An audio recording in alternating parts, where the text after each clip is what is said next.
বার্তা প্রথম পড়ব তিনি দেবীপ্রসাদ মণ্ডল কিয়ামাচা গোয়ালতোড় থেকে পাঠিয়েছেন। এই বার্তা ভোরাই, কুয়াশা মাখানো ভোরাই, গ্রীষ্মপ্রধান দেশে শীত তো সত্যি সত্যি আমাদের প্রেমিকা। শীত প্রেয়সীর উষ্ণ আলিঙ্গন প্রকৃতির রাজ্যে তথা মানব জীবনে বয়ে আনে কত কত মধুর মুহূর্ত। চায়ের কাপে চুমুক দেওয়ার অভ্যেস নিত্য হলেও শীতের সকালে তা যেন প্রেমিকার খোঁপায় গোলাপ গেঁথে দেওয়ার অনুভূতি। শীত ভোরে কনকনে ঠান্ডায় জিরেন কাঠের খেজুর রস পান্ত প্রেমিকার কোলে মাথা রাখার আস্বাদ।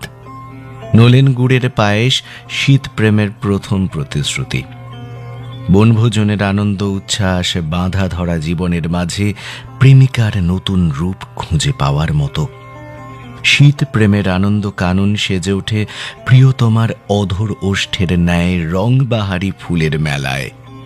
কুয়াশার পথে পথে পথ হারানোর মতো প্রেমিকার নতুন রূপ যেমন অচেনা লাগে, তেমনি চেনা জগৎ অচেনা অনন্য হয়ে ওঠে শীত প্রেমের স্পর্শে। শীতের স্নান যেন শীত প্রেমের বিরোহিনী রাধার দুর্বিষহ যন্ত্রণা। উষ্ণতার খোঁজে প্রেমিকার সাথে লুকোচুরি খেলার মতো চলে রৌদ্র আর ছায়ার লুকোচুরি।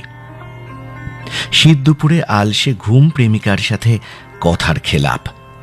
বছরের এই অল্প দিনের ভালোবাসায় পরিযায়ী পাখিদের মতো শীত নিষ্ঠুর রূঢ় বাস্তবের জীবনে প্রেম হয়ে উষ্ণতা ছড়িয়ে দেয় বলেই তো শীতকে এত ভালোবাসি।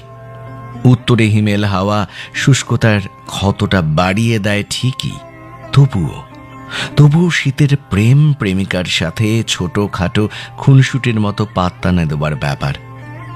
লম্বা ঘুমের দেশে লেপের তলায় ছোট্ট শরীরটাকে মুড়িয়ে দিতে পারলেই শীতের প্রেম জমে একেবারে ক্ষীর। আর নানান উৎসব মেলায় মন খুলে খাওয়া ঘোরা শীত প্রেমের উপরি পাওনা। আর এই শীতের প্রেম স্মরণীয় হয়ে থাকে দুটো ভালোবাসা দিবসের উদযাপনে। একটা কেবল বাঙালির, আর অন্যটা সবার। শীত বিদায়ের দৌড়ে দাঁড়িয়ে সকলের সুস্থতা কামনা করে শীত অভিসারের জন্য অপেক্ষায় থাকা। দেবীপ্রসাদ মণ্ডল কিয়ামাচা গোয়ালতোড়।